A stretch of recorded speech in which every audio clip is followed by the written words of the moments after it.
ஆண்டவர் தாயின் கருவிலே என்னை தெரிந்து கொண்டார். என் நண்பர் ஒரு ஜபக்கூட்டத்திற்கு என்னை அழைத்தார். Don't despise humble beginning. Don't despise the prayer meeting. இரவிலே தூக்கமில்லை. அந்த வார்த்தை என் உள்ளத்திலே எதிரொலித்துக் கொண்டே இருந்தது.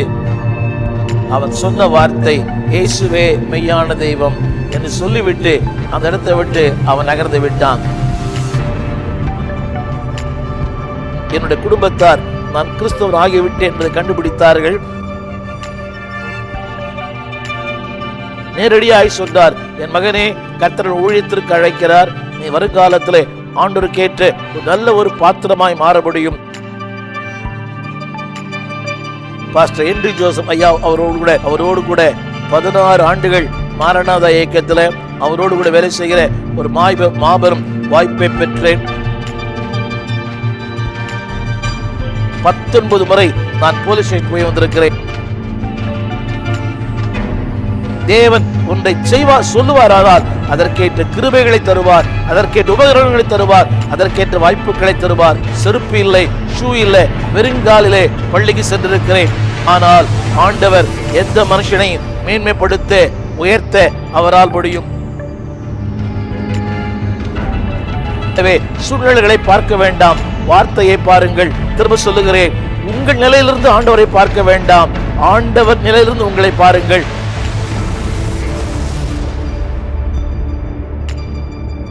நான் மரித்தாலும் இந்த சாட்சி அநேக உருவாக்க முடியும்.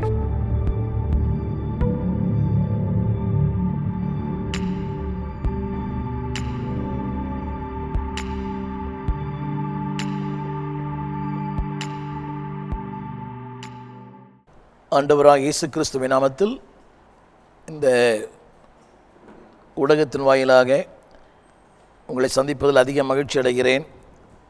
உங்களோடு கூட என்னுடைய சாட்சியை பகிர்ந்து கொள்வதில் நான் மிகுந்த மகிழ்ச்சி அடைகிறேன்.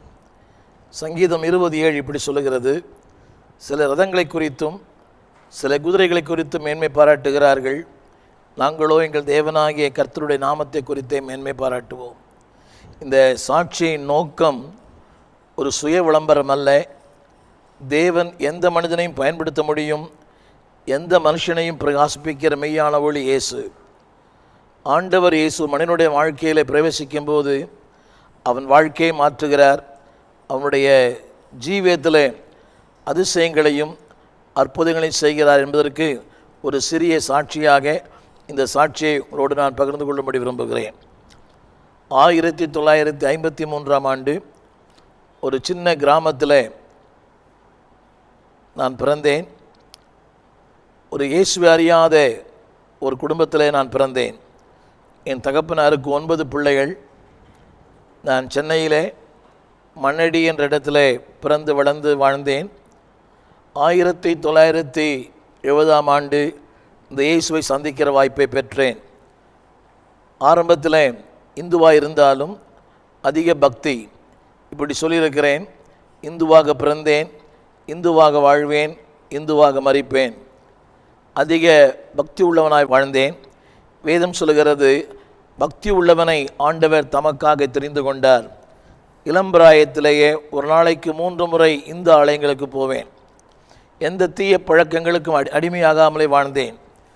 என் தாய் தகப்பன் படிப்பறிவில்லாதவர்கள், ஆனால் அதிக பக்தி உள்ளவர்கள். அப்படிப்பட்ட ஒரு பெற்றோர் என் வாழ்க்கையிலே கண்டதே இல்லை.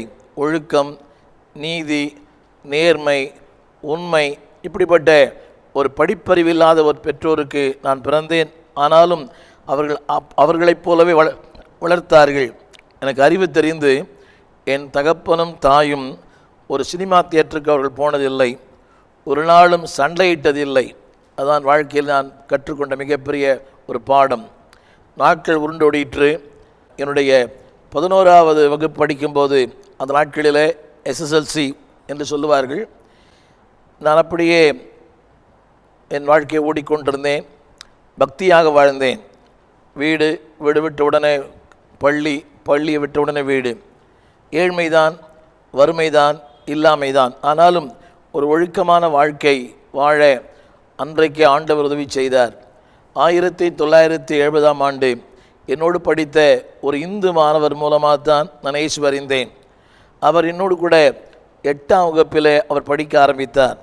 அதுவே ஒரு ஆச்சரியமான சந்திப்பு. அவர் ராயப்பேட்டையில் வெஸ்லி பள்ளியிலே படித்து கொண்டிருந்தார். வெஸ்லி பள்ளியிலே படித்த அவர் இந்த மண்ணடியிலே இந்த பள்ளிக்கு அவர் மாற்றலாகி வந்தார். 8ஆம் வகுப்பிலே நான் தோல்வி அடைந்தேன். காரணமே இல்லை, அதற்கு வாய்ப்பே இல்லை. ஆனாலும் தோல்வி அடைந்தேன். அப்படியானால் அந்த 8ஆம் வகுப்பிலே தேர்ச்சி பெற்ற மாணவர் எல்லாரும் 9ஆம் வகுப்புக்கு போய்விட்டார்கள். நான் மட்டும் தனிமையாக இருந்தேன். சோர்ந்து போய் ரொம்ப நொந்து போய் உட்கார்ந்திருந்தேன். தலை குனிந்திருந்தேன். என் பக்கத்தில் ஒருவர் வந்து உட்கார்ந்தார். அவரை பார்த்து நான் கேட்டேன், ஏன்னா எல்லாரும் அடுத்த வகுப்புக்கு போய்விட்டார்கள், நான் மட்டும் தனிமையாக இருக்கிறேன். 7ஆம் வகுப்பில் படித்த 8ஆம் வகுப்புக்கு வர வேண்டும். நான் அவரை பார்த்து கேட்டேன், நீ கூட ஃபெயில் ஆகிட்டியான்னு கேட்டேன். அவர் சொன்னார், இல்லை நான் பாஸ் ஆகிட்டேன்னாரு. இப்போ பாஸ் ஆன தனியாக வந்திருக்கிறேன்னு கேட்டேன். நான் அதற்கு முன்பு அந்த அந்த நண்பரை பார்த்ததில்லை. அவர் வேறொரு பள்ளியிலே ராயப்பேட்டையிலே படித்தார்.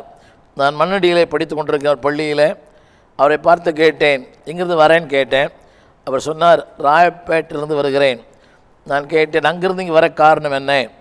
அவர் சொன்னார், என் தகப்பனார் இந்த பள்ளியிலே பணியாற்றுகிறார், எனவே நான் இங்கே என்னை கொண்டு சேர்த்தார். எங்கள் தகப்பனாரோடு கூட நான் தினந்தோறும் இங்கே வருவதற்கு வசதியாக இருக்கும், எனவே ராயப்பேட்டையிலிருந்து நான் இங்கே வந்திருக்கிறேன். அப்படித்தான் அவருக்கும் எனக்கும் அறிமுகம். நண்பர்களானோம். அவரோடு கூட பழக ஆரம்பித்தேன்.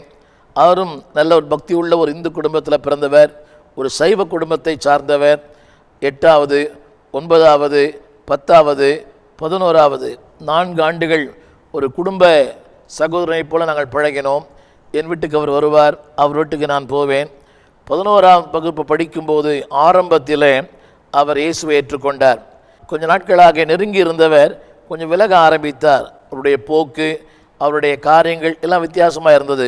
ஒன்றாக ஆலயங்களுக்கு போவோம், ஒன்றாக சினிமா தியேட்டருக்கு போவோம், இப்படி ஒன்றாகத்தான் போவோம். ஆனால் கொஞ்ச நாட்களாகவே என்னோடு கூட இருந்த அந்த உறவிலே ஒரு விரிசல் ஏற்பட்டதை நான் பார்த்தேன். காரணத்தை கண்டுபிடிக்க முடியவில்லை.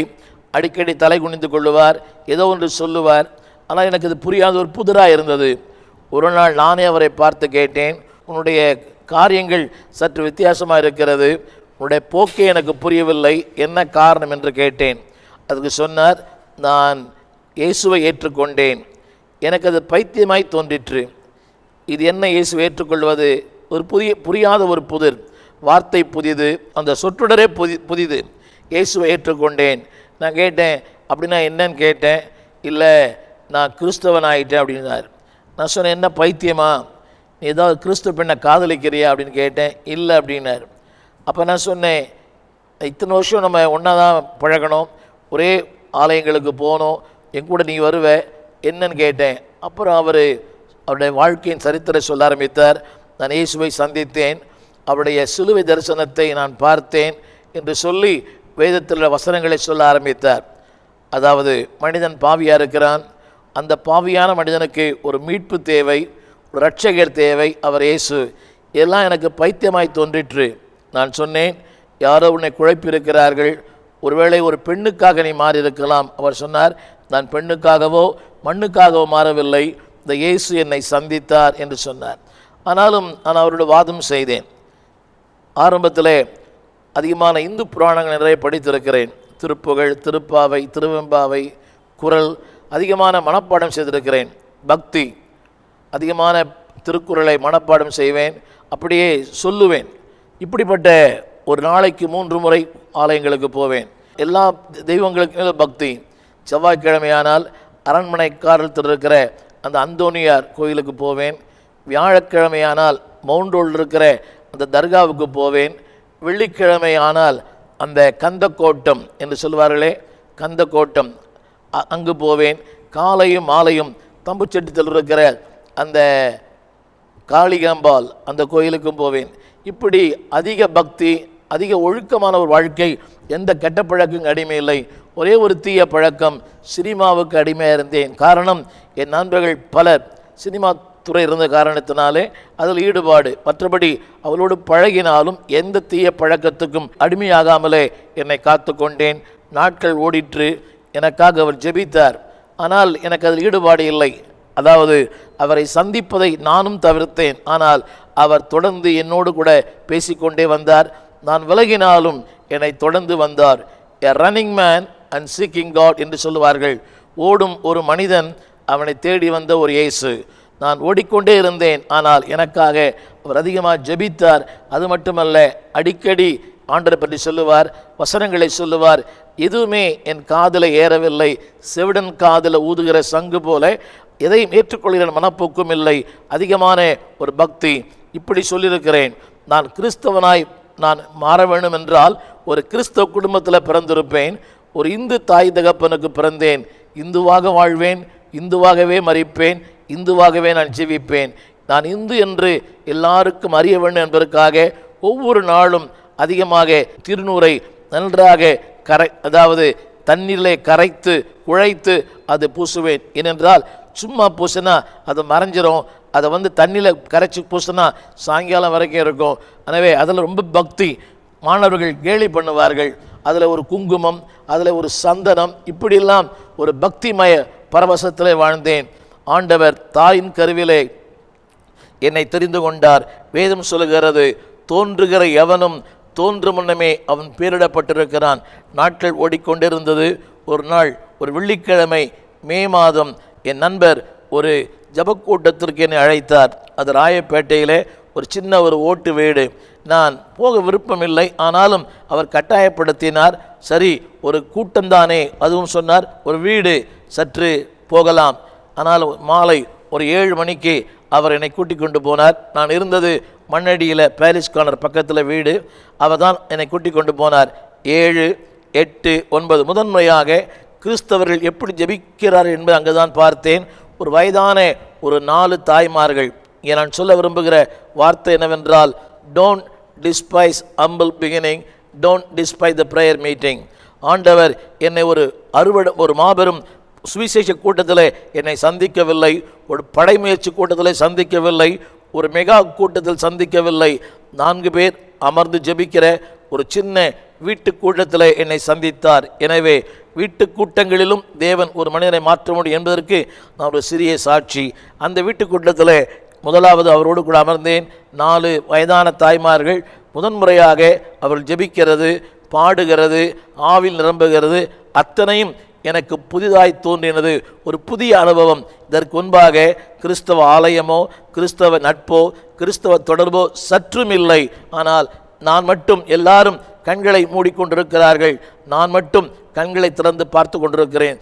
தொடக்க முதல் முடிவரை கண்களை மூடவே இல்லை. உண்மை சம்பவம். உள்ளே இருக்க எனக்கு மனம் இல்லை. வெளியே எழுந்து வரவும், வீட்டுக்கு வர கையிலே காசு இல்லை. அப்பொழுதெல்லாம் 21, 21, 21C என்ற 2 பஸ் ராயப்பேட்டிலிருந்து பாரிமுனை வரும்.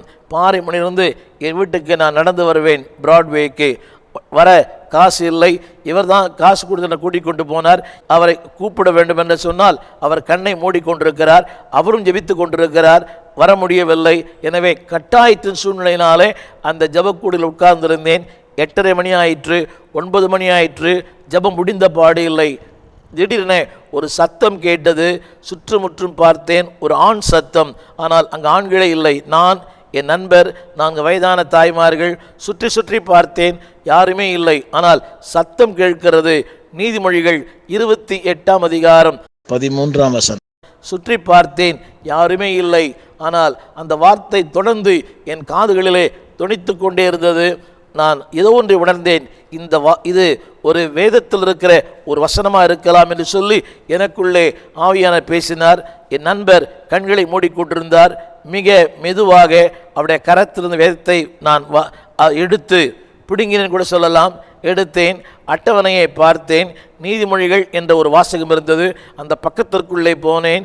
அந்த 28ஆம் அதிகாரம் 13ஆம் வசனத்தை படித்தேன். எனக்கு மிக அதிர்ச்சியாக இருந்தது. ஏனென்றால் அந்த வார்த்தை இப்படி சொல்லுகிறது, தன் பாவங்களை மறைக்கிறவன் வாழ்வடைய மாட்டான், அவைகளை அறிக்கை செய்து விட்டு விடுகிறவன் எவனோ அவன் இரக்கம் பெறுவான். அந்த வார்த்தை திரும்ப வாசித்தேன். தன் பாவங்களை மறைக்கிறவன் வாழ்வடைய மாட்டான், அவைகளை அறிக்கை செய்து விட்டு விடுகிற எவனோ இரக்கம் பெறுவான்.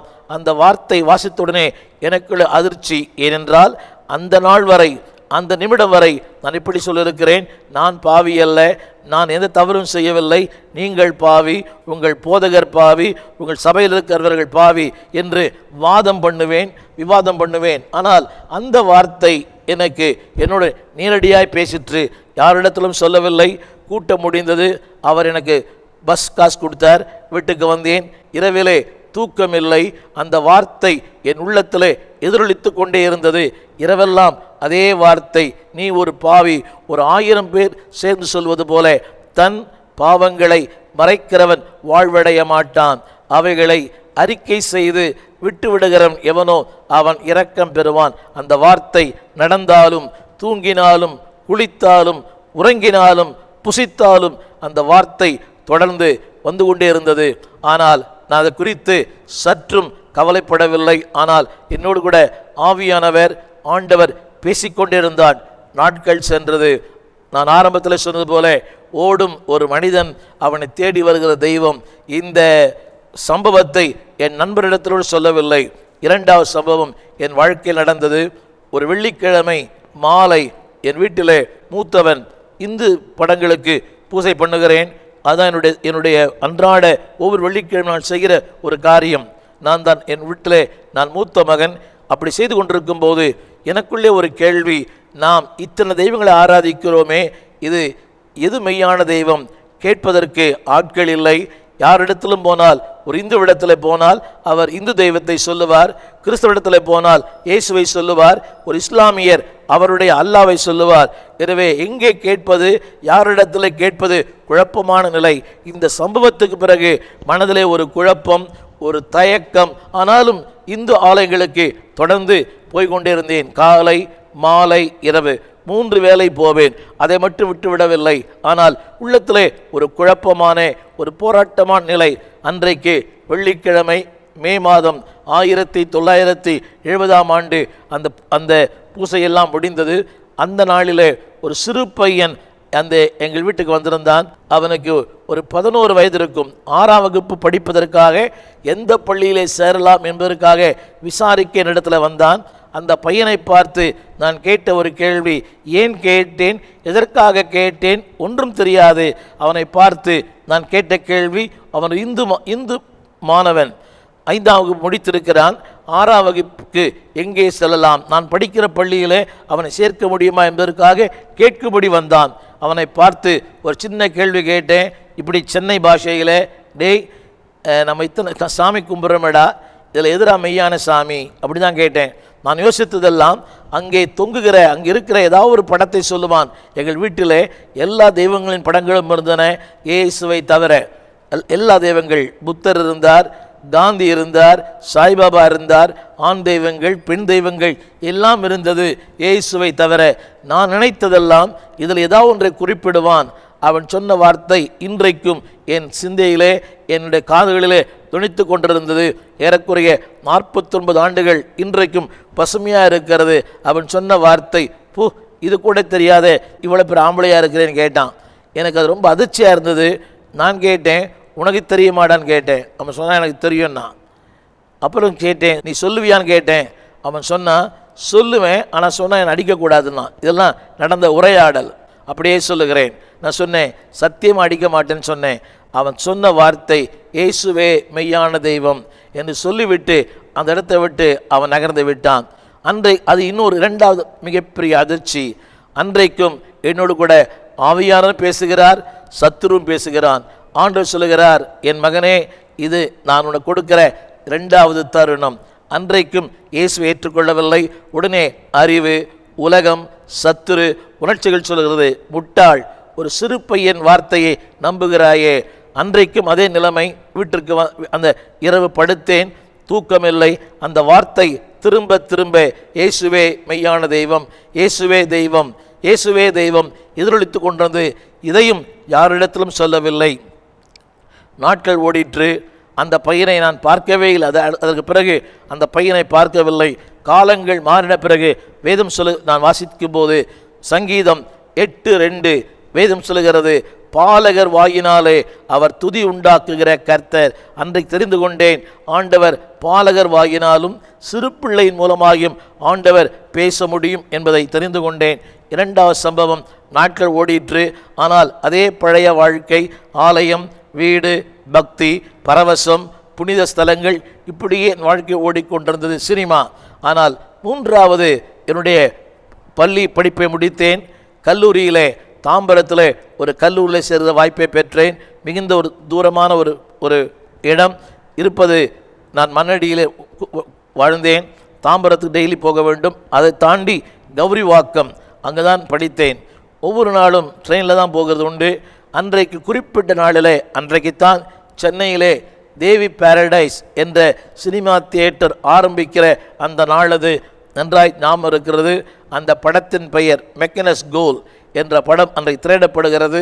அன்றைக்கு என்னுடைய கல்லூரி மாணவர்கள் எல்லாரும் அதில் புறப்படுவதற்காக ஒரு பஸ்ஸில் பிரயாணம் பண்ணுகிறார்கள். அந்த பஸ் விஜயலட்சுமி டிரான்ஸ்போர்ட் என்று சொல்லுகிற தாம்பரம் டு சென்னை, அது சேலையூர் வழியாக வேளச்சேரி வழியாக வருகிற பஸ். அந்த பஸ்ஸில் மிகுந்த நெருக்கடி.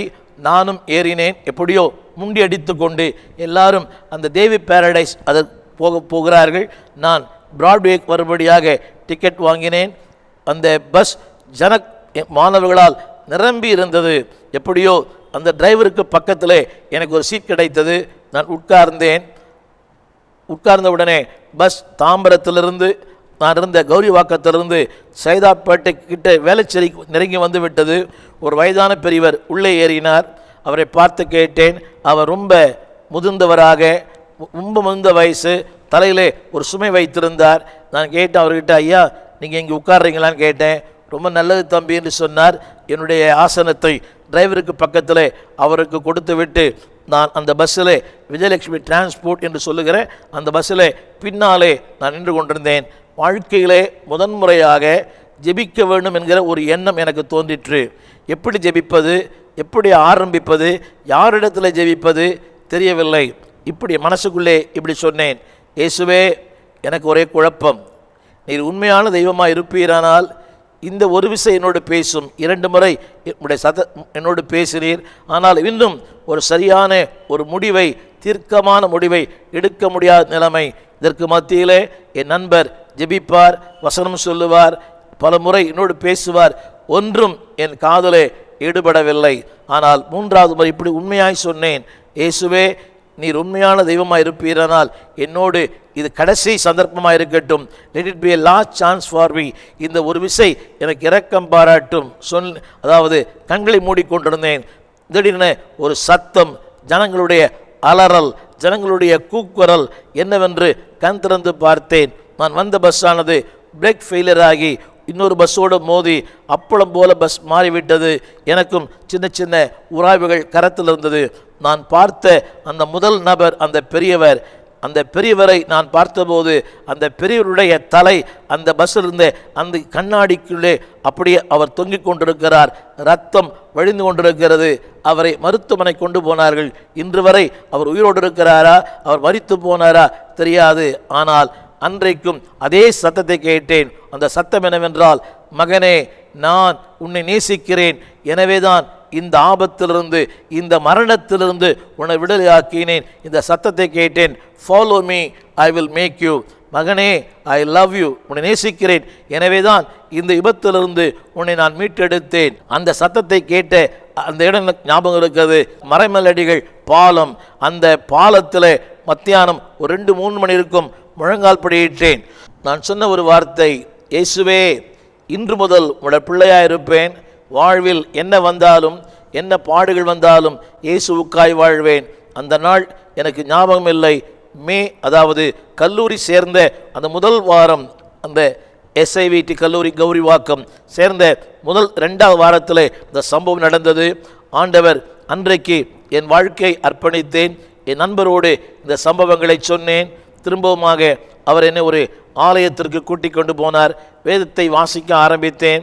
பல நாட்கள் ஆலயத்திற்கு போனேன். ஆனால் ஞானஸ்தானம் எடுக்காமலே இருந்தேன். ஒரு நாள் அந்த போதகர் என்னை பார்த்து சொன்னார், தம்பி நீண்ட நாள் ஆலயத்துக்கு வரீங்க, ஞானஸ்தானம் எடுக்கலையே.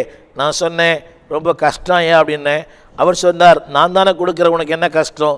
நான் சொன்ன ஒரு வார்த்தை, சாப்பாடு இல்லாமல் இருப்பேன், சினிமா இல்லாமல் இருக்க மாட்டேன் அப்படின்னு சொன்னேன். அவர் சொன்னார், நீ ஞானஸ்நானம் எடு தம்பி, ஆண்டு எல்லாம் பார்த்துப்பார். 30/8/1970.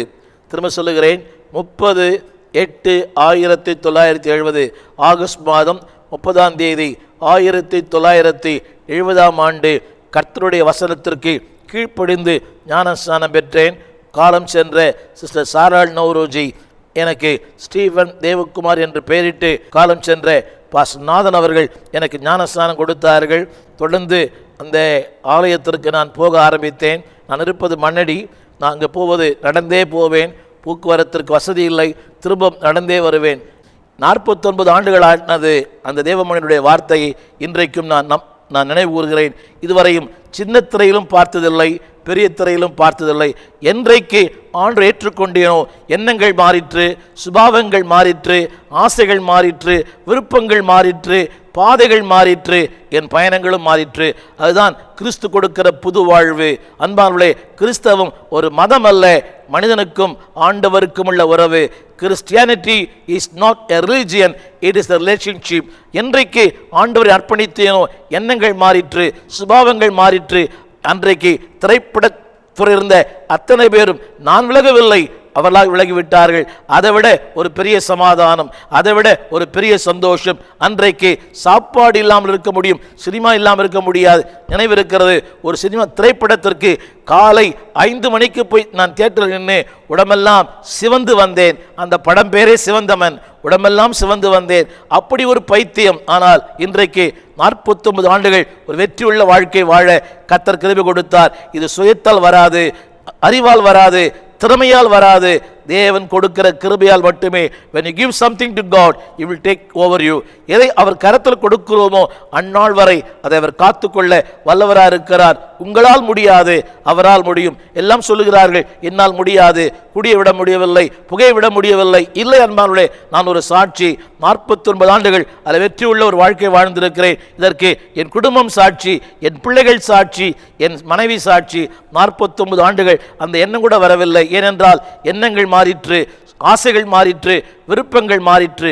அவர் எல்லாவற்றையும் மாற்றுகிற கர்த்தர், மாறாதவர் ஆனால் மாற்றுகிறவர். இப்படி காலங்கள் ஓடிக்கொண்டிருந்த போது பக்கத்தில் ராயபுரம் மாரநாத சபைக்கு செல்ல ஆரம்பித்தேன். அந்த பாடல் செய்தி என்னை தொட்டது. இதற்கு மத்தியிலே என்னோடு கூட பிறந்த 9 பேர்கள், என்னுடைய சகோதர சகோதரிகள். வறுமை ஒரு பக்கம், ஏழ்மை ஒரு பக்கம்.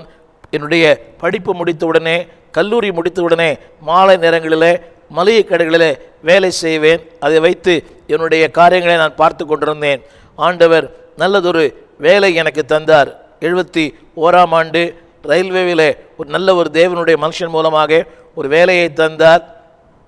அந்த வேலையை செய்து கொண்டிருந்தேன். இதற்கு மத்தியிலே ஆண்டவருடைய நேரம் கிடைக்கும் போதெல்லாம் டிராஷ் கொடுப்பது, மக்களுக்காக ஜெபிப்பது, இப்படிப்பட்ட காரியங்களிலே ஆண்டவர் என்னை பயன்படுத்தினார். ஆனால் ஒரு நாள் 72ஆம் ஆண்டு ஆண்டவர் என்னோடு பேசினார். எசேக்கியேல் புஸ்தகம் 38ஆம் அதிகாரம் 7ஆம் வசனம். ஒரு முறை விபி ஹால் அதில் நடக்கிற முடிவு ஜபத்திற்கு போயிருந்தேன். என் நண்பர் டாக்டர் ஜான் சாலமன் அவர்கள், அன்றைக்கு நாங்கள் அவர் நண்பராக இருந்தோம். அவரும் இதே பகுதியில் பிறந்து வளர்ந்து அவரும் கர்த்தரை ஏற்றுக்கொண்டு என்னுடைய முதல் நண்பர் அவர்தான். அவர் ஒரு முறை டாக்டர் டிஜிஎஸ் தினகரன் அந்த விபி ஹாலில் அவர் இருக்கும்போது, அண்ணே என்னுடைய நண்பர் இவர், அதிகமான பாடுகள் போராட்டங்கள், இவருக்கா சின்ன ஜெபம் பண்ண என்று சொல்லும்போது ஏறக்குறைய 25 நிமிடங்கள் எனக்காக ஜெபித்தார். என் வாழ்க்கை அப்படியே கடந்த காலம், நிகழ்காலம், வருங்காலம். அவர் சொன்னார், உலகத்தின் பல தேசங்களிலே அறியப்படாத மக்களுக்கு உன்னை பயன்படுத்துவேன், உன்னை ஊழியக்காரனை மாற்றுவேன், என்னுடைய வார்த்தைகளை அறிவிக்கிற எழுத்தாணியை உன்னை பயன்படுத்துவேன், அநேகருக்கு உன்னை பிரபலமாக்குவேன். அவர் சொன்ன ஒன்றும் அன்று ஏற்றுக்கொள்ளப்பட முடியவில்லை. ஏனென்றால் 13 கிலோமீட்டருக்கு மேலாக நான் பிரயாணம் பண்ணினதில்லை. அப்படிப்பட்ட என்னை பார்த்து ஆண்டு சொன்ன வார்த்தை, உலகத்தின் தேசங்களுக்கு உன்னை கொண்டு போவேன். ஒன்றுமே என்னால் ஏற்றுக்கொள்ளப்பட முடியவில்லை. இந்த இடைப்பட்ட காலங்களிலே பாடுகள் ஏராளம், போராட்டங்கள் ஏராளம். எப்படியோ என்னுடைய குடும்பத்தார் நான் கிறிஸ்தவன் ஆகிவிட்டேன் என்பதை கண்டுபிடித்தார்கள். பூஜையை நிறுத்திவிட்டேன், சினிமாவை நிறுத்திவிட்டேன், விபூதியை நிறுத்திவிட்டேன், வாழ்க்கை ரகசிய கிறிஸ்தவ வாழ்ந்தேன். இரவு நேரங்களில் ஜெபிப்பதை கண்டுபிடித்தார்கள், வேதத்தை வாசிப்பதை கண்டுபிடித்தார்கள், பலமுறை எச்சரித்தார்கள். இது நமக்கு தேவையில்லை, நமக்கு ஒத்து வராது, நம்முடைய கலாச்சாரம் வேறு, இது கலாச்சாரம் வேறு. அவர் நினைத்ததெல்லாம் ஏதோ கிறிஸ்தவ பெண்ணுக்காக மதம் மாறிவிட்டான். அப்படியே கேட்டார்கள். வயது 18. ஆனாலும் எத்தனை சொன்னாலும் ஏற்றுக்கொள்ள மனதில்லை. பாடுகள் ஒரு பக்கம், போராட்டங்கள் ஒரு பக்கம், நிந்தைகள் ஒரு பக்கம், அவமானம் ஒரு பக்கம். இந்த நிலையிலே ஆண்டவர் என்னோடு பேச ஆரம்பித்தார். எசேக்கியேல் 38:7 டாக்டர் டிஜஸ் தினகரன் இந்த வார்த்தையை அழுத்தி சொன்னார். இதே வார்த்தையை இன்னொரு சகோதரர் மூலமாக கர்த்தரோடு பேசினார். 3 பேரோடு அந்த வார்த்தை எனக்கு கிடைப்பட்டது. நீ ஆயத்தப்படு, உன்னோடு கூடிய எல்லா கூட்டத்தையும் ஆயத்தப்படுத்து, அவர்களுக்கு காவலனாயிரு. இந்த வார்த்தை திரும்ப திரும்ப திரும்ப திரும்ப என் உள்ளத்திலே ஆழமாய் பதித்தது. இதை டாக்டர் டிஜிஎஸ் தினகரன் அவர்கள் நேரடியாய் சொன்னார். என் மகனே, கர்த்தர் ஊழியத்திற்கு அழைக்கிறார். நீ வருங்காலத்தில் ஆண்டவருக்கேற்ற ஒரு நல்ல ஒரு பாத்திரமாய் மாற முடியும். ஏற்றுக்கொள்ள எனக்கு முடியவில்லை, அதற்கேற்ற அறிவும் இல்லை, அதற்கேற்ற வெளிப்பாடும் இல்லை. நாட்கள் ஓடிக்கொண்டே இருந்தது. வேலைக்கு போனேன், நல்ல சம்பளம், ஆனாலும் மனதிலே ஒரு நிம்மதி இல்லை. திங்கட்கிழமை ஆரம்பிக்கும் போதே ஒரு பெரிய போராட்டம். எனக்கு சுற்றி இருக்கிற எல்லாருமே எதிர்மறையான மக்கள். அப்படிப்பட்ட நிலையிலே எப்படியோ தாக்கு பிடித்து 2 ஆண்டுகள் அங்கே வேலை செய்தேன். அதாவது சம்பளமே தேவையில்லை, அதற்கேற்ற வருமானங்கள் நல்ல உள்ள ஒரு சீட்டு. ஆனால் ஆண்டவரோடு கேட்டேன், ஆண்டவரே, என் குடும்பத்தில் சூழ்நிலை இப்படி, கிதியோனைப் போல நான் எளியவன், நான் சிறியவன், நான் எம்மாத்திரம் என் நிலைகளை சொன்னேன். ஆண்டவர் சொன்னார், என்னை நம்பித்தான் என்னுடைய வீட்டிலே 8 ஜீவன் இருக்கிறது, அவளை கரையேற்ற வேண்டும். 4 சகோதரிகள், எல்லாரும் கரை சேர்க்க வேண்டிய நான் முதல் மகன், கரை சேர்க்க வேண்டிய மிகப்பெரிய பொறுப்பு கட்டாயம். என்னை நம்பி குடும்பம் இருக்கிறது. வயதான பெற்றோர், அதாவது படிப்பறிவில்லாத என்னுடைய தகப்பன், உலகமே தெரியாத ஒரு தாய். இப்படிப்பட்ட நிலையிலே ஆண்டவரோடு கூட போராடினேன். அன்றைக்கு தேவன் சொன்னார், என் மகனே, அந்த விபத்தில் நீ மரித்திருந்தால் உன் குடும்பத்தை யார் கரை சேர்ப்பார்கள்? என கேட்ட ஒரு வார்த்தை, என்னை பின்பற்று, உன்னை ஆக்குவேன். Follow me, I will make you. இந்த வார்த்தை மிக துல்லியமாய் கேட்டது. 73ஆம் ஆண்டு இந்த வேலையை விட்டேன். அன்பானவர்களே, அப்படி இருக்கும்போது பாஸ்டர் ஹென்றி ஜோசப் ஐயா அவரோடு கூட ஒரு தொடர்பு. அந்த மாரநாத ராயபுரத்துக்கு போகும்போது அவரும் சொன்னார், தம்பி, ஆனால் ஊழியத்திற்கு அழைக்கிறார். அவரோடு கூட 16 ஆண்டுகள் மாரநாத இயக்கத்தில் அவரோடு கூட வேலை செய்கிற ஒரு மாபெரும் வாய்ப்பை பெற்றேன். ஆரம்பத்தில் ஒரு மொழிபெயர்ப்பாளனாக, ஒரு கணக்காளனாக, அடுத்தபடியாக ஒரு போதகனாக, பல நேரங்களில் பிரசங்கியாராக கர்த்தர் அந்த இயக்கத்தில் என்னை உருவாக்கினார், என்னை பயன்படுத்தினார். அதிலும் நிறைய பாடுகள், நிறைய போராட்டங்கள், பலமான கண்ணீர். நாட்கள் ஓடிக்கொண்டிருந்தது. திருமணத்திற்காக மிகப்பெரிய போராட்டம். அவர்கள் சொன்ன ஒரு வார்த்தை, கிறிஸ்தவ பெண்ணை திருமணம் செய்தால் நான் குடும்பமாய் தற்கொலை பண்ணுவோம். என்னுடைய வாழ்க்கையின் இன்னொரு அத்தியாயம் என்னவென்றால், நான் இன்னொரு குடும்பத்தாரால் வளர்க்கப்பட்டேன். என்னை வளர்த்தது என்னுடைய தகப்பனாருடைய சகோதரி. அவர்கள்தான் என்னை வளர்த்தார்கள். அவர்கள் ரொம்ப நாள் பிள்ளை இல்லை, அவர்தான் என்னை வளர்த்து ஆளாக்கினார்கள். முதலாவது ஆண்டவர், 2வது அவர்கள்தான் என்னை வளர்த்து ஆளாக்கின என்னுடைய அத்தையும் மாமாவும். அவர்களை இன்றைய வரை என்னால் மறக்க முடியாது. அவர்களுக்கு பிள்ளை இல்லை. அதற்கு பிறகு அவருக்கு ஒரு பெண் பிள்ளை பிறந்தது. ஸோ அதை திருமணம் செய்ய வேண்டும் என்ற ஒரு கட்டாயம் எனக்கு இருந்தது. ஏனென்றால் என்னை வளர்த்தார்கள், என்னுடைய தம்பி தங்கைகள் வளர்த்தார், அத்தனை பேரும் வளர்த்தார்கள். ஸோ இருதலைக்குள் எறும்பு போல, தேவனா இல்லையேல் உலகமா, தேவனுடைய அன்பா இல்லை உலகத்தினுடைய அன்பா, நன்றி கடனா, ஜீவன் தந்த ஆண்டவருக்கு செலுத்த வேண்டிய கடனா? இதற்கு மத்தியிலே பயங்கர போராட்டம். ஆனாலும் உறுதியாக இருக்க கர்த்தர் கிருபை கொடுத்தார். நாட்கள் ஓடிற்று. என் சகோதரர்களுக்கு திருமணம் செய்தேன். அந்த மகளுக்கும் திருமணம் செய்து வைத்தேன். கடைசியாக அவர்களே, என்னுடைய குடும்பத்தாரே அவர்களாக தீர்மானம் பண்ணி, வயது 30 ஆகிவிட்டது, அவர்களே ஒரு போதகரின் மகளை பார்த்து ஒரு ஆடி மாதம் அமாவாசை அன்றைக்கு 8/8/83 அன்றைக்கு எனக்கு திருமணம் ஆயிற்று. காலம் சென்ற பாஸ்டர் ஹென்றி ஜோசப் ஐயா அவர்கள் என் திருமணத்தை நடத்தி வைத்தார்கள். ஓடிக்கொண்டே இருந்தது. ஆண்டவர் நல்ல ஒரு குடும்பத்தை தந்தார். 3 பிள்ளைகள். என்னுடைய முதல் மகள் MBA MPhil படித்து, நான் அடிக்கடி ஒரு ஊழியரை கல்யாணம் பண்ணியிருக்கிறாள். அவள் ஒரு PhD. அடிக்கடி என் செய்தியில் சொல்லுவேன், அது உணர்ச்சி வசப்பட்டு சொன்ன வார்த்தை. ஊழியனின் மகள் ஊழியனுக்கு மனைவியாக இருக்க வேண்டும், ஒரு விசுவாசிக்கு மனைவியாக இருக்கக்கூடாது. அது உணர்ச்சி வசப்பட்டு சொன்ன வார்த்தை. ஒரு ஊழியனின் மகள் ஊழியனுக்கு மனைவியாக இருக்க வேணும். ஒரு பாஸ்டருடைய மகள் பாஸ்டருக்கு மனைவியாக இருக்க வேணும், விசுவாசிக்கு மனைவியாக இருக்கக்கூடாது. அது நான் அப்படி உணர்ச்சி வசப்பட்டு சொன்ன வார்த்தை, அப்படியே கர்த்தர் நிறைவேற்றினார். என்னுடைய இரண்டாவது மகள் CA, சார்ட்டர்ட் அக்கௌண்டன்ட், அவளும் ஒரு ஊழியனை திருமணம் பண்ணியிருக்கிறாள். மூன்றாவது ஒரு MABL அட்வொகேட், அவளும் ஒரு ஊழியனை திருமணம் பண்ணியிருக்கிறாள். ஏனென்றால் என்னுடைய ஆசையெல்லாம் ஒரு சந்ததி அவருக்கு ஊழியம் செய்ய வேண்டும். அது ஆண்டவரின் சந்ததி என்று தலைமுறையாக சொல்லப்படும். உலகத்துக்கு ஊழியம் பண்ணால் பேக்கெட் நிரம்பும், ஆண்டுக்கு ஊழியம் பண்ணால் மனசு நிரம்பும். எனவே money will fill only your packet but not your heart, but Jesus will fill you both. 1990களிலே முதன்முறையாக சென்னையிலே மிக பின்தங்கிய இடம் ஆசீர்வாதபுரம். அதிகமான குடிகாரர்கள், அதிகமான சாராய் விற்கிறவர்கள், படிப்பறிவில்லாத ஒரு இடத்துல இந்த பிராட்வே பகுதியில் ஒரு குடிசை பகுதியில் இந்த ஊழியத்தை நான் ஆரம்பித்தேன். ஒரு சின்ன வீடு, அதில் 3 பேர் உட்கார முடியும். அதில் ஒரு கழிவறை. என்னோடு கூட டாக்டர் ஜான் சாலமன் அவரும் இந்த ஊழியத்தில் ஆரம்பத்தில் இணைந்திருந்தார். நாங்கள் 2 பேரும் இந்த ஊழியத்தார். ஏன்னா அவரும் அங்கே பிறந்து வளர்ந்தவர். ஒரு சின்ன தாழ்வாரம், அந்த வீட்டில் 4 பேர், 2 பேர் தான் ஆரம்பித்தோம். பாஸ்டர் ஜீவானந்தம் அவர்கள் முதல் கூட்டத்தில் பிரசங்கித்தார். அதுக்கு பிறகு pastor Owen Roberts, Joseph Balachandran, Nellai Jabaraj, Charles Aaron, John Solomon, இப்படிப்பட்ட பலரை வைத்து அந்த பிராட்வேயில் ஒரு கார்ப்பரேஷன் மைதானத்தில் கூட்டங்கள் நடத்த உதவி செய்தார். ஜனங்கள் வர ஆரம்பித்தார்கள். ஆனால் வாடகை வீடு. அதுக்கு பிறகு ஒரு மாட்டு கொட்டகைக்கு மேலே ஆரம்பித்தோம். துர்நாற்றம் வீசிக்கொண்டே இருக்கும். அதற்கு பிறகு கொண்டித்தோப்பு பகுதியிலே அக்ரகாரம், அதில் ஆரம்பித்தோம். அங்கே ஏராளமான போராட்டங்கள். 19 முறை நான் போலீஸ் ஸ்டேஷன் போய் வந்திருக்கிறேன். என்ன காரணம் என்றால், என் மேல் சாட்டப்பட்ட குற்றச்சாட்டுகள் கீழ்த்தரமானது. முதல் குற்றச்சாட்டு, பிள்ளைகளை கடத்தி வெளிநாட்டுக்கு விற்கிறேன், பெண்களை கட்டாயப்படுத்தி மது ஊற்றுகிறேன், நிர்வாண பணம் காட்டுகிறேன், சமூக உறவுகளுக்கு எனக்கு தொடர்பு இருக்கிறது, இப்படியாக இந்து தெய்வங்களை பழிக்கிறேன். 19 முறை நான் போலீஸ் ஸ்டேஷனுக்கு போயிட்டு வந்தேன். ஒரு பெரிய வால்போஸ்ட் ஒட்டியிருந்தார்கள், அமெரிக்காவின் கைக்கூலியே வெளியேறு. இப்படி பல போராட்டங்கள். எல்லாவற்றையும் தாண்டினோம். யார் எங்களுக்கு விரோதமாக இருந்தார்களோ அவரே இன்றைக்கு வடசென்னை பகுதியிலே ஒரு போதகராக இருக்கிறார். அன்பானவர்களை, இன்றைக்கு இந்த ஸ்டான்லி பகுதியிலே ஆண்டவர் ஒவ்வொரு வருஷத்திலும் 31ஆம் தேதியிலே ஒரு மண்டபத்தை வாடகைக்கு பிடித்து நடத்துவோம். ஒவ்வொரு 31ஆம் தேதி அன்றைக்கும் அந்த புது வருட ஆராதனையை ஒரு திருமண மண்டபத்தில் நடத்தி கொண்டிருந்தோம். ஆண்டவர் சொன்னார், கால் வைக்கும் தேசத்தை சொந்தமாய் தருவேன். அது என்னவோ தெரியவில்லை. அதே மண்டபமே இன்றைக்கு சபையாய் மாறி இன்னைக்கு நீங்கள் பார்க்கிற இந்த சபைதான் ஒரு காலத்தில் ஒரு திருமண மண்டபமாக இருந்தது. ஒவ்வொரு ஆண்டும் 31ஆம் தேதி இதே இடத்துல நாங்கள் ஆராய் நடத்தியிருக்கிறோம். ஒரு 3 மணி நேரத்திற்கு 10,000 ரூபா வாடகை.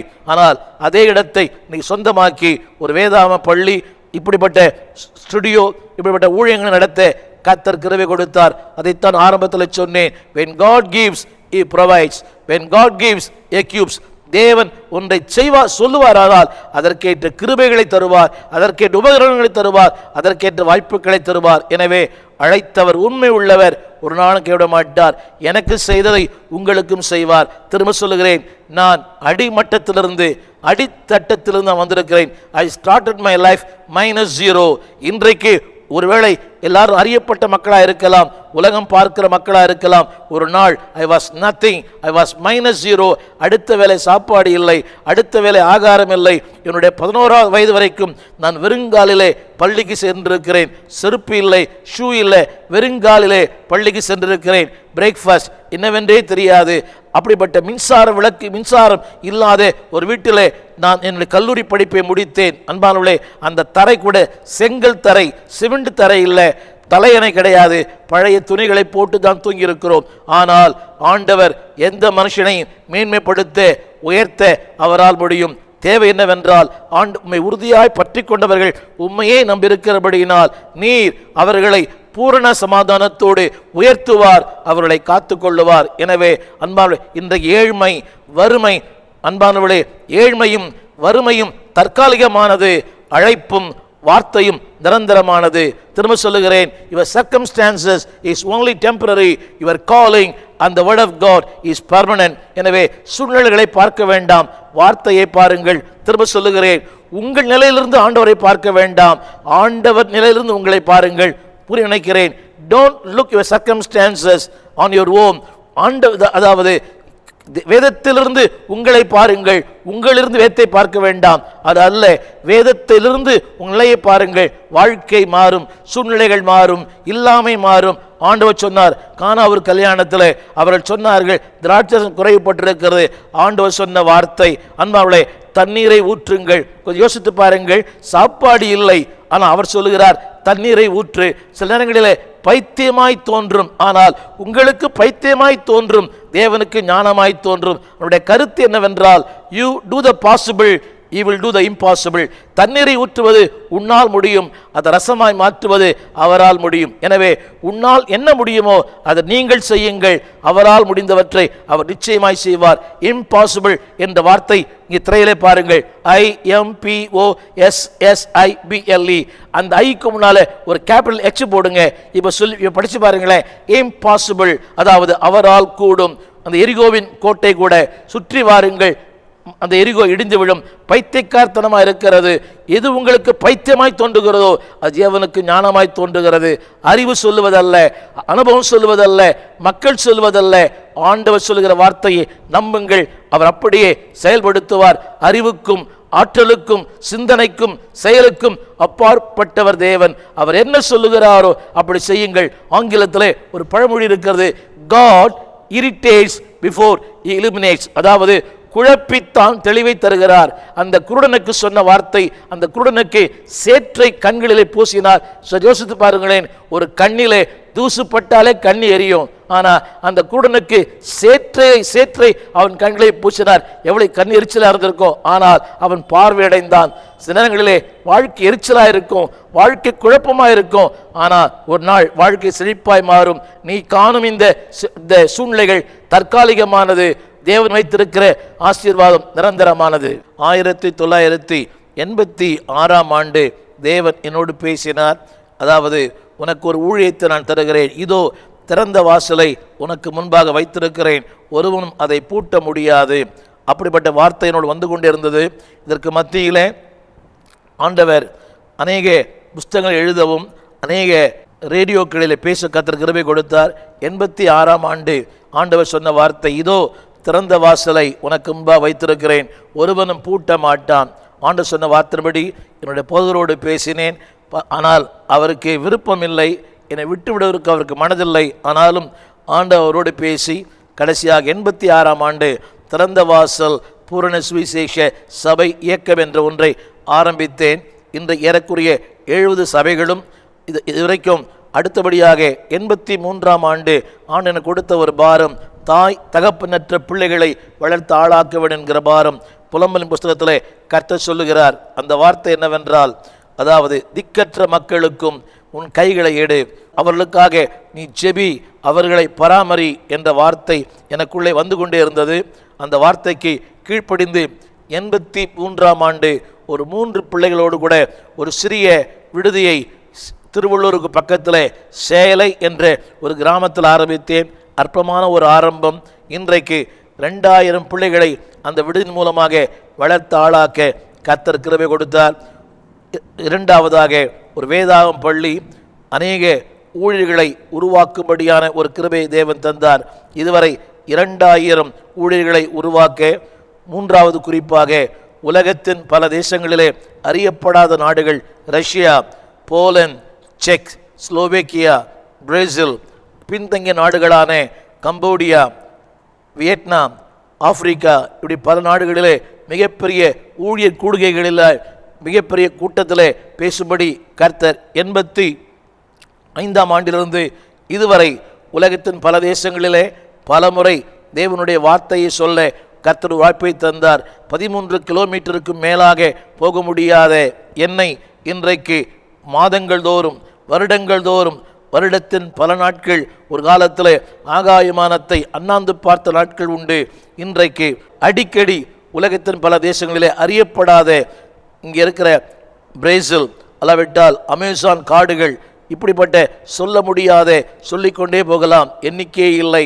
பின்தங்கிய நாடுகளான தாய்லாந்து, பர்மா, இந்தோனேஷியா, பல முறை பல தேசங்களுக்கு போய் கர்த்தருடைய ஊழியர்களுக்கு பேசும்படியான ஒரு வாய்ப்பை தேவன் தந்தார். இதன் மூலமாக நான் சொல்ல விரும்புகிற வார்த்தை என்னவென்றால், தேவன் ஒரு மனிதனை தெரிந்து கொள்ளும் போது, when God calls you, he provides you. When God calls you, he equips you. When God calls you, he uses you. தேவன் யாரை தெரிந்து கொள்ளுகிறாரோ அவனுக்கு கிருபைகளை கொடுக்கிறார். உலகம் திறமை உள்ளவனை தெரிந்து கொள்ளுகிறது, தேவன் தெரிந்து கொண்டவனுக்கு திறமைகளை கொடுக்கிறார். என் வாழ்விலே 49 ஆண்டுகள் பலவிதமான போராட்டங்கள், பலவிதமான பாடுகள், பலவிதமான ஏற்றத்தாழ்வுகள், ஊழியர்களால் ஏமாற்றப்பட்டேன், அதாவது கூடவே இருந்தவர்களாலே வஞ்சிக்கப்பட்டேன். என்னைப் போல பத்திரத்தில் கையெழுத்திட்டு இடங்களை அபகரித்த மக்கள் ஏராளம். பாடுகள், போராட்டங்கள். கடந்த ஒரு 6 ஆண்டுகளுக்கு முன்பாக ஒரு மிகப்பெரிய 10 அடைப்பு, அதில் ஒரு 5 வெயின்ஸ் உள்ளே போடப்பட்டிருக்கிறது. ஒரு 3 மாதம் படுத்த படுக்கை இருந்தேன், யோசித்தேன், வாழ்க்கையின் விளிம்பில் இருந்தேன். ஆண்டவர் சொன்னார், வேர் man ends there God starts. மனிதன் எங்கே முடிக்கிறானோ அங்கே தேவன் ஆரம்பிக்கிறார். நான் நினைத்தேன் என் வாழ்க்கை முடிந்து விட்டது. இல்லை, உனக்கு ஒரு மறுவாழ்வு தருகிறேன். அந்த நாட்களில் 3 மாதங்கள் படுத்த படுக்கை இருந்தேன். பேசும் திறனை இழந்து போய்விட்டேன். எனக்கு 2 முறை அனஸ்தீசியா கொடுத்த காரணத்தினாலே என்னுடைய குரல் வளைகள் நொறுங்கி விட்டது. வெறும் காற்று, வார்த்தை வராது. அந்த நாட்களிலும் பேச முடியவில்லை. உடலெல்லாம் பெட்சோர், 2 பக்கமும் அதாவது அந்த வெயின்ஸ் எடுத்ததுனாலே 2 பக்கமும் கட்டுகள். அப்படிப்பட்ட இசைக்கில் சொல்லுகிறது, ஒரு பக்கத்திலிருந்து மறுபக்கம் புரளாதபடிக்கு புரளவே வாய்ப்பில்லை. பல இரவுகள் தூக்கமில்லை, அழுத நாட்கள் உண்டு. ஆண்டவரே, ஒரு மணி நேரம் தூங்க உதவி செய்யும். 3 மாதங்கள் மரண இருளின் பள்ளத்தாக்கு. ஆனால் கடந்தும் போனேன், அதில் வளர்ந்தும் போனேன். ஆண்டவர் அந்த நாட்களிலே ஒரு புஸ்தகத்தில் எழுத உதவி செய்தார். Good god will do good things after bad time. நல்ல ஆண்டவர் நன்மையான காரியங்களை தீமையான நேரங்களிலே செய்வார். அன்பான கர்த்தர் பிள்ளைகளே, ஏறக்குறைய 49 ஆண்டுகளாக இந்த இயேசுவோடு வாழ்கிறேன். 46 ஆண்டுகளாக இந்த உன்னதமான தேவனுக்கு ஊழியம் செய்கிறேன். நான் பேசின சபை கூட்டங்களை விட நான் பேசின ஊழியர் கூட்டங்கள் அதிகம். என்ன சொல்ல விரும்புகிறேன்? ஆண்டவர் கரத்தில் ஒருவன் அர்ப்பணித்தால் God can use anyone. அவருக்கு பின்னணி தேவையில்லை. God never expect any intellectual or any education, any background. ஆரம்பத்தில் இப்படி யோசித்தேன், பின்னணி தேவை.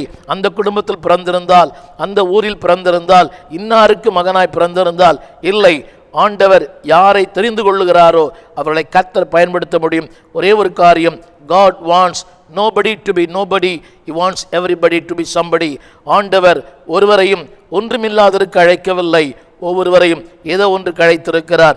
என்னுடைய சாட்சியை கேட்கிற அன்பான சகோதரனே, அன்பான சகோதரியே, ஒரே ஒரு வார்த்தை அவரோட பேச விரும்புகிறேன்.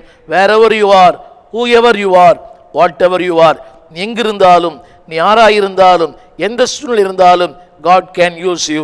தேவை என்னவென்றால் ஆசை தேவை, அவருடைய ஆதங்கம் தேவை, அர்ப்பணிப்பு தேவை. திரும்ப சொல்லுகிறேன், ஆசை தேவை, ஆதங்கம் தேவை, அர்ப்பணிப்பு தேவை. நான் 1970ஆம் ஆண்டு ஞானஸ்நானம் பெற்றேன். நான் செய்த முதல் காரியம், ஞானஸ்நானம் பெற்று வீட்டுக்கு வந்த அன்றைக்கே என்னுடைய டெக்ஸ்ட் புக்கில், என்னுடைய எல்லா புஸ்தகத்திலையும் பாஸ்டர் ஸ்டீஃபன் தேவகுமார் எழுதினேன். அது ஏன் எழுதினேன் தெரியாது, 2 காரணங்களுக்காக. ஒன்று, பெயர் மறந்து விடுகிறது. அந்த பெயர் புதிய பெயர், ஸ்டீஃபன் தேவகுமார், கேட்ட பெயர் அல்ல. எனவே அந்த பெயர் மறக்கக்கூடாது. என்னுடைய நோட் புக்கில், என் டெக்ஸ்ட் புக்கில், என்னுடைய எல்லா புக்கிலையும், ஏன் சொல்லப்போனால் என் வீட்டு சுவரிலும், ஏனென்றால் என் தாய் தகப்பனுக்கு படிக்க தெரியாது. எனவே என் வீட்டு சுவரில் கூட பாஸ்டர் ஸ்டீஃபன் தேவகுமார் என்று எழுதினேன். அப்படியே கர்த்தர் நிறைவேற்றினார். சின்ன சின்ன ஆசைகளை நிறைவேற்றுகிற ஒரு பெரிய தேவன். என் சாட்சியை கேட்கிற அன்பு சகோதரனே, அன்பு சகோதரியே, 46 ஆண்டுகள் இந்த ஊழியத்தின் பாதையிலே எத்தனையோ மெடுபள்ளங்கள், எதிர்மறையான மக்கள், எதிர்மறையான சூழ்நிலை, எதிர்மறையான சம்பவங்கள், விமர்சனங்கள் ஏராளம், அதாவது வசைச்சொற்கள் ஏராளம், நிந்தைகள் ஏராளம். ஆனால் ஒன்று தெரியும், அழைத்தவர் உண்மையுள்ளவர். இவையெல்லாம் கேட்டால் நீங்கள் வாழ்க்கையிலே முன்னேற முடியாது. தூற்றுவார்கள், போற்றுவார்கள். அன்பார்களே, உங்கள் மனசாட்சி சொல்லும் சாட்சியே உங்களுக்கு புகழ்ச்சி. என்றைக்கும் புகழ்ச்சிக்கு பின்னாலே ஓட வேண்டாம். என் வாழ்க்கையில் நான் கற்றுக்கொண்ட ஒரு சத்தியம் என்னவென்றால், எளிமையாயிருங்கள், உண்மையாயிருங்கள், தாழ்மையாயிருங்கள். திரும்ப சொல்லுகிறேன், எளிமையாயிருங்கள், ஓவர் பந்தா வேண்டாம். தாழ்மையாயிருங்கள், உண்மையாயிருங்கள். உலகம் பாராட்டுவதை விட பரலோகம் பாராட்டுவது நல்லது. உலகத்தின் மதிப்பீட்டை விட பரலோகத்தின் மதிப்பீடு முக்கியம். இன்றைக்கு உலகத்தின் பாராட்டுகளுக்காக இயங்குகிற மக்கள் ஏராளம். அதாவது உலகத்தின் பாராட்டுகள் கொஞ்ச காலம். எந்த உலகம் உங்களை உயர்த்துகிறதோ அதே உலகம் உங்களை சீக்கிரத்திலே தள்ளிவிடும். தேவன் உயர்த்தினால் அந்த மனிதனை யாரும் கீழே தள்ள முடியாது. எனவே என்னுடைய செய்தி என்னவென்றால், ஆண்டவருக்கென்று உண்மையாயிருங்கள், அர்ப்பணியுங்கள், ஆசைப்படுங்கள். ஆண்டவருக்கென்று வாழ வேண்டும். அந்த ஆதங்கம் 1973 ஆண்டு ஒரு முறை எம்எல் ஜபசிங் அவருடைய கூடுகைக்கு போயிருந்தேன். இம்மானுவேல் மெதடிஸ்ட் சபையில் அங்கே ஒரு செய்தி கொடுத்தார். அவசரத்தின் ஊழியம், அன்பின் ஊழியம், ஆண்டவரின் ஊழியம். இந்த வார்த்தை என் உள்ளத்தை தொட்டது. 73 ஆண்டு அவர் சொன்னார், இது அவசரத்தின் ஊழியம். இரண்டாவது, இது அன்பின் ஊழியம். மூன்றாவது, இது ஆண்டவரின் ஊழியம். Great ministry, God's ministry, glorious ministry. அன்பார்களே, அந்த வார்த்தை என் உள்ளத்தை தொட்டது. அந்த வார்த்தைக்கு என் அர்ப்பணித்தேன். ஏறக்குறைய 46 ஆண்டுகள் கடந்து விட்டது. அந்த தேவமனிதனுடைய அந்த செய்தி என்னை தொட்டது. என் அர்ப்பணித்தேன். இதுவரை கர்த்தர் நினைப்பதற்கும் வேண்டிக் கொள்வதற்கும் அதிகமாய் செய்கிற கர்த்தர், செயல்பட முடியாதவைகளை செயல்படுத்துகிறவர், நிரூபிக்கிறவர், நிஜமாக்குகிறவர், நிகழ்காலத்திலே செய்கிறவர். He will do the impossible thing. அதாவது எது செய்ய முடியாதோ அதை முடிய செய்கிறார். எது காணப்படவில்லையோ அதை காண செய்கிறார். எது சாத்தியம் இல்லையோ அதை சாத்தியமாக்குகிறார். அன்பானவர்களே, எந்த உலகத்தில் நீ தூக்கி எறியப்பட்டாயோ அதே உலகத்திலே உன்னை உயர்த்துகிற கர்த்தர். எந்த உலகம் உன்னை ஒதுக்கிறதோ அதே உலகத்திலே நீ அநேகருக்கு ஒரு ஒதுங்கும் நிழலாய் கர்த்தர் உன்னை மாற்றுவார். இந்த வேதத்தை 49 ஆண்டுகளாக படிக்கிறேன். ஒவ்வொரு நாளும் புதிய புதிய வெளிச்சம், புதிய புதிய சத்தியம். இதே யூடியூப்பில் அன்பானவர்களே, என்னுடைய பெயரை போடுவதனால் ஏறக்குறைய ஒரு 1600 செய்திகளை நீங்கள் கேட்கலாம். நான் சொல்ல விரும்புகிற வார்த்தை, தேவனுக்கு ஜாதி தேவையில்லை, மதம் தேவையில்லை, நிறம் தேவையில்லை, படிப்பு தேவையில்லை, அந்தஸ்து தேவையில்லை. ஒரு உண்மையை சொல்லுகிறேன், இதுவரை எந்த வேதாம கல்லூரியிலும் நான் பயின்றதே இல்லை, மழைக்கு கூட ஒதுங்கினதில்லை. ஆனால் 46 ஆண்டுகள் வேதாம பள்ளியிலே ஆசிரியராய் பணியாற்றுகிறேன். நான் சொல்ல வந்த விஷயம் என்னவென்றால், ஆண்டவர், God calls he equips. ஆண்டவர் ஒருவனை பயன்படுத்தும் போது அவனுக்கு பயிற்சி வைக்கிறார், அவனை உருவாக்குகிறார். இந்த நாளிலே என் சாட்சியை கேட்கிற அன்பானவர்களே, எல்லாரும் சொல்லுவார்கள், பின்னணி தேவை, ஜாதி தேவை, படிப்பு தேவை, டாக்டர்கள் பட்டம் தேவை. டாக்டர் வேண்டாம், பிஷப் வேண்டாம், மாடரேட்டர் வேண்டாம், ஒன்று வேண்டாம். என்னை தொட்ட ஒரு கதாபாத்திரம் எம்எல் ஜபசிங் அவர்கள். 7000 சபைகளை ஸ்தாபித்தவர். அன்பானவர்களே, மரிக்கும் வரை சகோதரர் எம்எல் ஜபசிங். அதே போல ஜீவானந்தம் அவர்கள், மரிக்கும் வரை சகோதரர் ஜீவானந்தம். இவர்கள் எல்லாரும் புகழை விரும்பாதவர்கள், பெயரை விரும்பாதவர்கள். ஆனாலும் மரித்து இன்றைக்கும் பேசப்படுகிறார்கள். நீங்கள் மரிக்கலாம், ஆனால் உங்கள் ஊழியங்கள் மரிக்கக்கூடாது. ஊழியனை அடக்கம் பண்ணுவார், but God carry the worker. ஊழியனை அடக்கம் பண்ணுவார், ஊழியத்தை தொடர்ந்து நடத்துவார். நான் மரித்தாலும் என் கிரியைகள் பேசப்பட வேண்டும். தொற்காள் மரித்தாள், அவளால் செய்யப்பட்ட அங்கிகள் பேசப்பட்டது. இந்த சாட்சியின் நோக்கம் என்னவென்றால், நான் மரித்தாலும் இந்த சாட்சி அநேக உருவாக்க முடியும். என்னை கேட்டுக்கொண்டிருக்கிற ஊழியர்களே, என்னை கேட்டுக்கொண்டிருக்கிற விசுவாசிகளே, இளம் ஊழியர்களே, உங்களுக்கு அன்பான வேண்டுகோள், யாரையும் சார்ந்து வாழாதிருங்கள், யாரையும் நம்பி வாழாதிருங்கள். அன்பானவர்களே, நானும் ஒரு இயக்கத்தில் 16 ஆண்டுகள் பணியாற்றினேன். எனக்கு கொடுக்கப்பட்ட தொகை மிக குறைவான தொகை. அன்பானவர்களே, அதை சொல்ல நான் இங்கே விரும்பவில்லை. ஆனால் பணம் அல்ல என்னை உருவாக்கினது. ஒரு தேவ மனிதனுக்கு கீழே 16 ஆண்டுகள் நான் அவரோடு கூட பணியாற்றினேன், கற்றுக்கொண்டேன்.